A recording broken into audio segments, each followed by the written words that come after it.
Efficienza energetica, interventi antisismici di installazione di impianti fotovoltaici o delle infrastrutture per la ricarica dei veicoli elettrici negli edifici.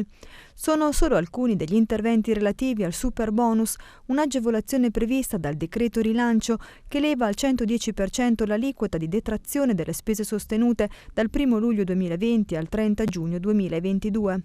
Dopo la valutazione dei criteri necessari per poterne usufruire, diverse sono le modalità di accesso. Abbiamo il Conenergy Casa e il Conenergy Impresa, che sono i due finanziamenti per coloro che decidono di sostenere la spesa, non hanno la liquidità immediata, ma vogliono trattenere poi il credito fiscale, quindi portarlo in detrazione negli anni successivi. Questi sia quindi per i privati abbiamo la linea Conenergy Casa, per le imprese il Conenergy Impresa, che sono le imprese che effettuano lo sconto in fattura, mentre invece abbiamo una seconda opportunità per coloro che intendono cedere il credito d'imposta alla banca, quindi la banca è disponibile ad acquisire il credito d'imposta. Bisogna specificare che noi possiamo acquisire il credito d'imposta solo nel momento in cui è maturato nel cassetto fiscale del cliente, quindi sia che si tratti del privato che sta eseguendo i lavori impropri, sia che si tratti dell'impresa che ha effettuato lo sconto in fattura e che quindi non riceve immediatamente il pagamento di quello che ha fatto, ma lo andrà a recuperare negli anni successivi,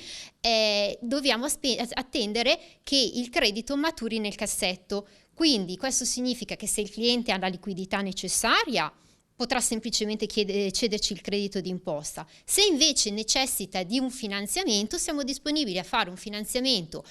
sia ai privati che alle imprese, sia stato avanzamento lavori che chirografario. Sostanzialmente andiamo a finanziare il cliente dal momento in cui effettua i lavori, piuttosto che l'impresa dal momento in cui effettua i lavori facendo lo sconto in fattura, al momento in cui il credito fiscale maturerà nel cassetto del cliente, andremo ad acquisirlo e a distinguere il finanziamento anticipatamente. Ci avvaliamo anche del supporto di un'azienda specializzata che segue il cliente proprio dalla fase della preventivazione fino al completamento dell'opera.